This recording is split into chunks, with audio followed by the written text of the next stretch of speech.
اور دیکھو ہم تمہیں آزمائیں گے، وَلَنَبْلُوَنَّكُمْ، ہم لازماً آزمائیں گے تمہیں، بِشَيْءٍ مِّنَ الْخَوْفِ، خوف کی کیفیت طاری کر کے، وَالْجُوعِ، بھوک، فقر اور فاقہ، وَنَقْصٍ مِّنَ الْأَمْوَالِ، مالی نقصان، وَالْأَنفُسِ، جانی نقصان، وَالثَّمَرَاتِ، اور ثمرات، پھلوں اور میووں کا نقصان۔ میرے نزدیک یہاں پر ثمرات کا مفہوم ایک اور بھی ہے۔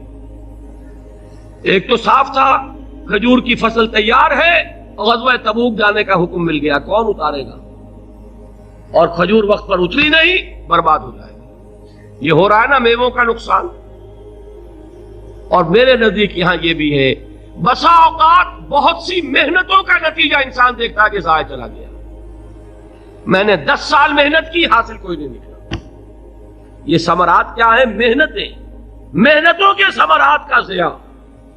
کوشش آپ نے کی، قسمت کی خوبی دیکھی ہے، ٹوٹی کہاں کمن، 2-4 ہاتھ جب کے لبے بام رہ گئے۔ Be prepared. ایک شاعر کے یہ اشعار ہیں، وہ کمیونسٹ تھا، میں نام بھی نہیں لیتا، لیکن یہ کہ یہ اسی انقلابی، چونکہ ان کا بھی ایک انقلابی نظریہ ہے، انقلابی عمل میں یہ سارے مراحل آتے ہیں۔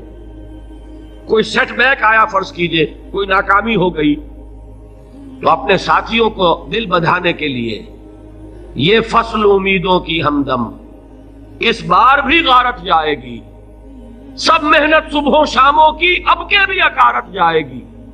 میرے ندی کے ثمرات کا جو لفظ یہاں آیا ہے، وَنَقْصٍ مِّنَ الْأَمْوَالِ وَالْأَنفُسِ وَالثَّمَرَاتِ، سب محنت صبحوں شاموں کی اب کے بھی اکارت جائے گی۔ دھرتی کے کونوں کھدروں میں پھر اپنے لہو کی کھاد بھرو، پھر مٹی سینچو اشکوں سے، پھر اگلی رت کی فکر کرو، پھر اگلی رت کی فکر کرو، جب پھر ایک بار اجڑنا ہے۔ ایک فصل پکی تو بھر پایا، تب تک تو یہی کچھ کرنا ہے۔ ایک مقصد ہے سامنے، انقلاب برپا کرنا ہے۔ ایک کوشش ناکام ہو جائے کوئی پرواہ نہیں، نیکسٹ، پھر تیار رہو ناکامی کے لیے، ایسا نہ ہو جو انگریزی میں کہتے ہیں hope for the best but be prepared for the worst. ایسا نہ ہو کہ دوسری مرتبہ ناکام ہو کے بددل ہو جاؤ، تمہاری ہمتیں جواب دے جائیں، نہیں، پہلے سے تیار رہو کہ دوسری مرتبہ بھی ناکامی آئے تو آئے، لیکن جب تک کہ کامیابی حاصل نہیں ہوتی ہمیں یہ کام کیے چلے جانا۔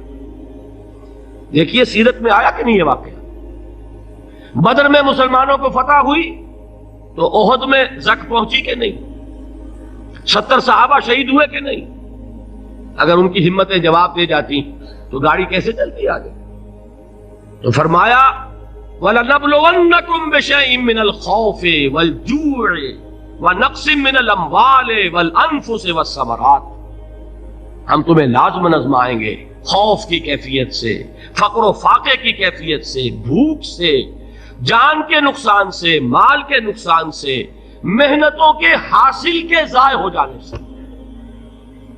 وَبَشِّرِ الصَّابِرِينَ، اور اے نبی بشارت دیجئے صبر کرنے والوں، الَّذِينَ إِذَا أَصَابَتْهُمْ مُصِيبَةٌ، وہ کہ جب ان پر کوئی تکلیف آئے، کوئی مصیبت آئے، کوئی آزمائش آئے، قَالُوا إِنَّا لِلَّهِ وَإِنَّا إِلَيْهِ رَاجِعُونَ، وہ یہ کہے کہ ہم اللہ ہی کے ہیں، اللہ ہی کی طرف لوٹ جانا ہے۔ یہ وہی انداز ہے جو میں نے فارسی کا شعر سنایا تھا آپ کو کہ سرے تسلیم خم ہے جو مزاج یار میں آئے، وہ ہمارا مولا ہے، ہمارا آقا ہے، اگر اسے یہی منظور ہے تو ہمیں بھی یہی منظور ہے۔ میں نے تسلیم و رضا کی بات کی تھی نا، آپ کو کچھ شعر سنائے تھے، ایک شعر اور سنیے، اور یہ کس کا ہے؟ محمد علی جوہر کا۔ ایک مرتبہ جیل گئے، ان کی ایک بیٹی جوان بیمار ہوئی، فوت ہو گئی، باہر چھوڑا انگریز نے، جاؤ بھائی دفن کر دو بیٹی کو۔ دوسری مرتبہ جیل گئے، دوسری جوان بیٹی اسی مرض میں مبتلا ہوئی، اب یہ جیل میں ہے، خبر پہنچی کہ دوسری بیٹی کے اوپر بھی اسی مرض کا حملہ ہوا ہے۔ ایک نظم لکھی ہے جس کا آخری شعر یہ ہے، تیری صحت ہمیں منظور ہے لیکن اس کو نہیں منظور تو پھر ہم کو بھی منظور نہیں۔ یہ ہے، جب تک یہ کیفیت نہ ہو اس میدان میں آدمی ثابت قدم نہیں رہ سکتا۔ کہ میرے رب کو اگر یہ منظور ہے تو یہی مجھے منظور ہے، اور تیری صحت ہمیں چاہیے تو ضرور، لیکن ہمارے رب کو منظور نہیں تو ہمیں بھی منظور۔ راضی برضائے رب۔ وبشر الصابرین الذین اذا اصابتهم مصیبۃ قالوا انا للہ وانا الیہ راجعون۔ نہ شود نصیب دشمن کے شود ہلاک تیغت، سر دوستہ سلامت کے تو خنجر آزمائے۔ اولئک علیہم صلوات من ربہم ورحمہ، یہی ہے وہ لوگ جن پر ان کے رب کی طرف سے عنایتیں ہیں اور رحمتیں ہیں۔ وَأُولَٰئِكَ هُمُ الْمُهْتَدُونَ، اور یہی ہے وہ لوگ جو کامیاب ہونے والے ہیں، ہدایت پانے والے، ہدایت یافتہ۔ اسی سورہ بقرہ میں ذرا آگے چل کر، یہ تو ہے 20واں رکوع، 19واں رکوع، 21ویں رکوع کی پہلی آیت ہے لَيْسَ الْبِرَّ أَن تُوَلُّوا وُجُوهَكُمْ قِبَلَ الْمَشْرِقِ وَالْمَغْرِبِ وَلَٰكِنَّ الْبِرَّ مَنْ آمَنَ بِاللَّهِ وَالْيَوْمِ الْآخِرِ وَالْمَلَائِكَةِ وَالْكِتَابِ وَالنَّبِيِّينَ وَآتَى المال على حبه ذوي القربى واليتامى والمساكين وابن السبيل والسائلين وفي الرقاب وأقام الصلاة وآتى الزكاة والموفون بعهدهم إذا عاهدوا والصابرين في البأساء والضراء وحين البأس۔ اب یہ آیت جو ہے سورۃ العصر میں جو مضامین آئے تھے سارے اس میں موجود ہیں۔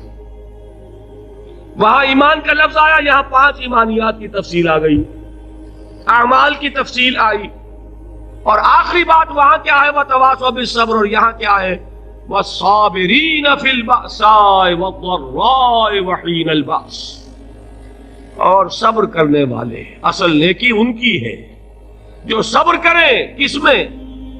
جنگ کے وقت، ذرائے، بأسائے، بأسا کہتے ہیں فقر اور فاقہ، واحد آئے گا باس تو اس کے معنی جنگ، اور باسا جمع میں آئے گا تو فاقہ، فقر، بھوک، اور ذرائے جسمانی تکلیف، ضرر، جسمانی تکلیفوں میں صبر کرنے والے، فقر اور فاقے میں صبر کرنے والے، اور جنگ کے وقت صبر کرنے والے۔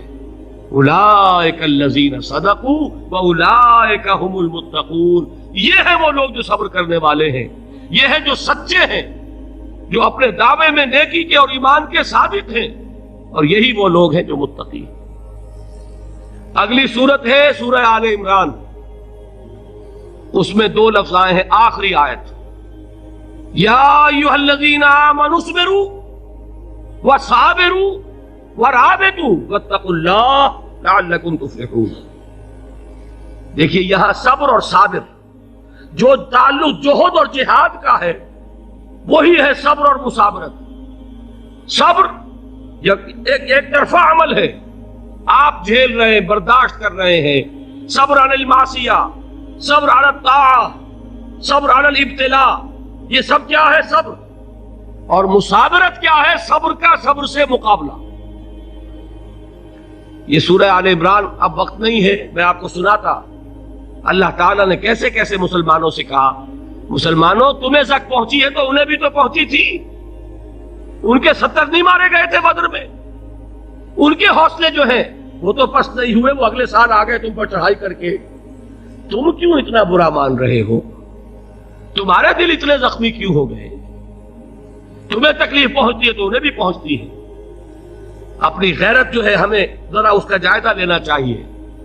لوگ باطل نظریات کے لیے کتنی قربانیاں دے رہے ہیں، لوگ باطل چیزوں کے فروغ کے لیے کتنی محنتیں کر رہے ہیں۔ جیسا کہ میں نے ابھی کہا تھا، اسی غیرت کو چیلنج کرنے کے لیے، ذرا آپ کی حمیت دینی کو جوش دلانے کے لیے، قادیانی نوجوان کتنی تعداد میں اپنے آپ کو دین کے لیے وقف کرتا ہے، اور آپ کتنے نوجوان ہیں جو اپنے آپ کو دین کے لیے وقف کرتے ہیں، اور ہوں وہ کھاتے پیتے گھرانوں کے لوگ۔ یہ نہیں ہے کہ اگر کوئی اور کام نہیں کر سکتا تو پھر یہ ہے کہ وہ دین کے کام میں لگ جائے۔ باصلاحیت لوگ، کھاتے پیتے لوگ، ذہنی استعداد رکھنے والے لوگ، اونچے گھرانوں کے لوگ، وہ وقف کریں اپنے آپ کو دین کے لیے، اس کے بغیر کیسے باہر آ جائے گی، کیسے رونق آ جائے گی؟ تو دنیا میں باطل نظریات والے جو ہیں، یہ بات کہی گئی ہے، مسلمانوں تم اگر توحید کے لیے لڑ رہے ہو، دیکھتے نہیں ابو جہل کو، اس نے گردن کٹوائی ہے شرک کے لیے، شرک کے لیے گردن کٹوائے، اور تم توحید کے لیے گردن کٹوانے کو تیار نہ ہو.